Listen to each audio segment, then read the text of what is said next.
Hello guys, and welcome to this 8th tutorial about the full SQL course for beginners. If you haven't already watched the first part, you can find the link in the description. In this tutorial, we are going to talk about two other types of joins, which are the self join and the null safe join. These two types are frequently asked in interviews. So to do that, we start by the self join. The self join is defined as the join where the table is joined with itself. We are going to start with the self join, so we are going to use the word database. Okay, so we are going to use a word, and the objective is to select the pairs of country names. Okay, the most important thing in the self join is the aliases. As you can see here, we'll import data from the same table, okay, which is country table, and we use two different aliases. Okay, we will join country with country, but we are going to use different aliases. So we have C1 and C2. So we are going to see first what we have in the country table. Okay, so select all from country. And we have the following. So we have the name of the countries, we have the continent, the region, etc. So here we will have all the countries in Europe, and we will join them depending on the region. So we will have a region, and in each region we will have all the possible pairs.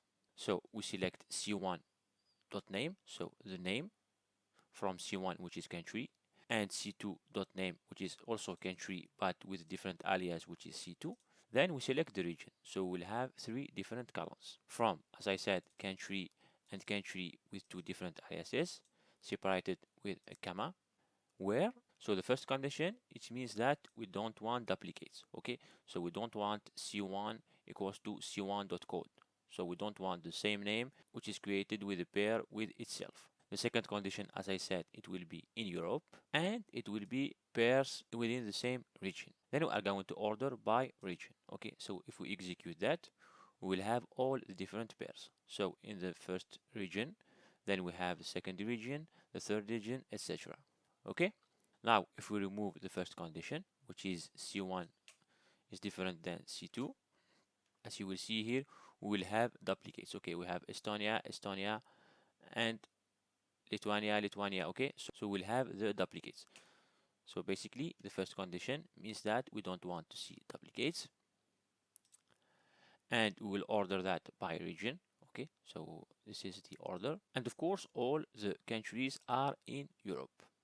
Okay, so self join, as I said, we will join country with country, but we will use different aliases. So the first one is C1 and the second one is C2. We can also select the pairs of countries using the second method, which is the cross join. Here we didn't use any type of join, so we have used the usual SQL keywords, select from where, but here we are going to use the cross join. By definition, the cross join, it performs Cartesian product, okay? And here we select, so C1.name, we give it a name as country1, C2.name as country2, and C1.region. So we have the same thing from C1, so country C1.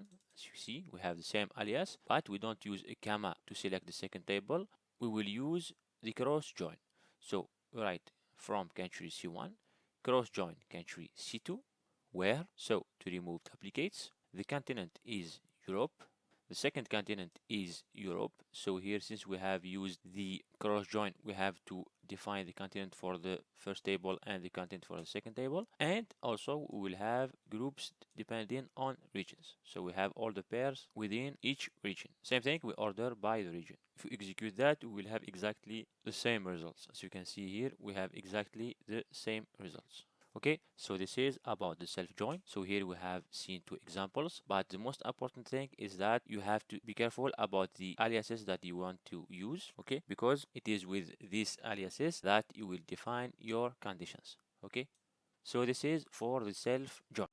Now we'll talk about the null safe join. So the null safe join is used to handle and join null values. By default, when we use an inner join, it only selects values which are not null. So to look for the null values, we use two methods. We use either the is null keyword or the null safe operator. As we will see, the null safe operator performs an equality comparison like the equal operator, but it returns 1, which means true, rather than null if both operands are null, and returns 0 or false rather than null if one operand is null. For example, if we select 1 equal null as a result, we will have null. But if we select 1 with the null safe operator null, we will get 0. So if we only have one operand which is null, we'll get result as 0. But if we have both operands are null, we get a result as 1, which means that true. So if we have 0, it means false. If we have 1, it means true. Okay, same thing. Select 0 equals null, we will have null, and null equal null, we will have null. But null with null safe operator null, we will get 1. Okay, so to understand that better, we are going to use the joins database that we have created. Okay, you can click on the link above, or you can find the link in the description about the video about joins. So basically, we'll insert in the first table new row, okay, with an ID equals to 5, and we will add null value. So if you select all from table 1, we'll get the following. So we'll have the previous 4 rows with characters, and the fifth value, it will be a null. Same thing, we'll add another value to the second table so that we will have 5 rows in both tables, and we update. So the first row where name2 equals to abc, we are going to put a null value. So if we select all from table 2, we'll get the following. So we'll have 2 tables, each one has one null value. Now if we use the default inner join, okay, with an equal operator, so we select all from table 1, inner join table 2, on, so name1 equals to name2, right? So if we select that, we get only the row where the ID equals to 4, and we have the characters, so we don't have the null values. Now if we use the null safe operator, okay, which is a null safe operator b, by definition it is the same as writing a equals to b, okay, so we have the following, or a is null and b is null, which means that it will select for us the null values. Okay, so if we use the first method, we use directly the null safe operator, we'll get the following. So we'll have the null values.